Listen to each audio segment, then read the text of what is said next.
After a sprint day, the Tour de France would return to the mountains. Legendary mountains this time, with Nairo Quintana, Tadej Pogačar and the rest hoping to conquer the legendary Mont Ventoux, not once, but twice. For the first time ever in a Tour de France stage, the Giant of Provence would be climbed on 2 occasions on the same day. From 2 different sides, the classic Bédouin side for the final time, but no summit finish, a descent to Malocène and a finish there for the first time after 199 kilometres. After the first 20 to 30 kilometres, we'd already had lots of action, unfortunately of the unfortunate kind for Tony Martin. He had to abandon the race, as did several others, as Julian Alaphilippe was ripping it up at the front.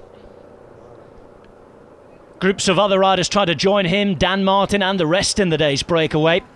Wout van Aert and a few others would also come along and do that. Greg van Avermaet would be with him.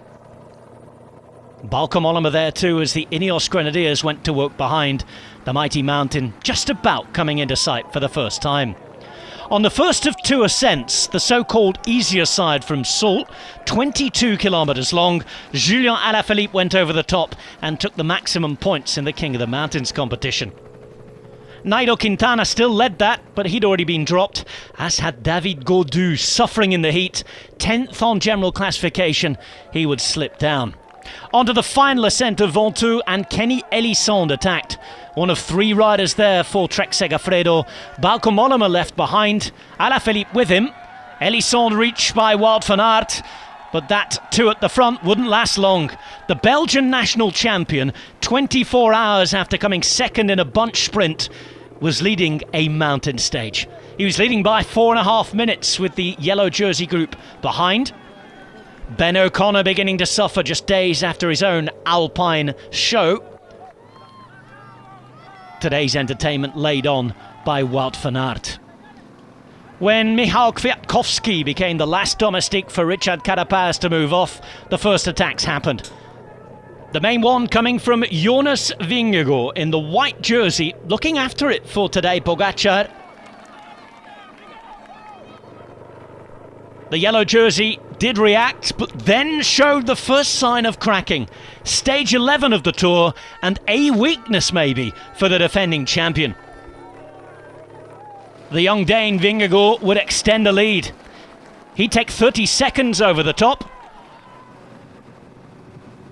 Wout van Aert getting there and conserving his lead, looking like he was on his way to a stage win. He'd be able to celebrate inside the last 2 kilometres.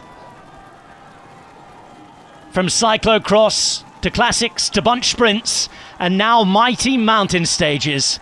A demonstration of superiority from Wout van Aert and rescuing what's been a difficult tour for his team Jumbo-Visma. The Trek Segafredo pairing of Elissonde and Mollema were second and third. Vingegaard was caught by Pogačar, Uran and Carapaz. No differences there. No time bonuses left either. Pogačar coming across, not having lost time, but having shown a crack. Wout van Aert said it might well have been his greatest ever victory. I think we'd be inclined to agree with him. Van Aert, Elissonde, Mollema, Pogačar and Uran the top 5. Time lost for the likes of Mas, finishing at 3 minutes and 2 seconds down. A battle between the young guns on the mountain. Maybe a sign of things to come with 10 stages left in the Tour de France. Pogačar still leads for now though, and with Ben O'Connor having slipped from 2nd to 5th, now leading by 5 minutes and 18 as Rigoberto Uran moved to 2nd and Vingegaard was now on the podium. Stages coming thick and fast. Watch out for the wind. Leaving Saint-Paul, Trois-Châteaux and heading to Nîmes. 160 kilometres, a short day. One may be difficult to control depending on the terrain. Are there the legs and the freshness for the sprint teams to control? It's an unpredictable day ahead, but aren't they all on the Tour de France? Pogačar showing a little weakness, Wout van Aert putting on a show.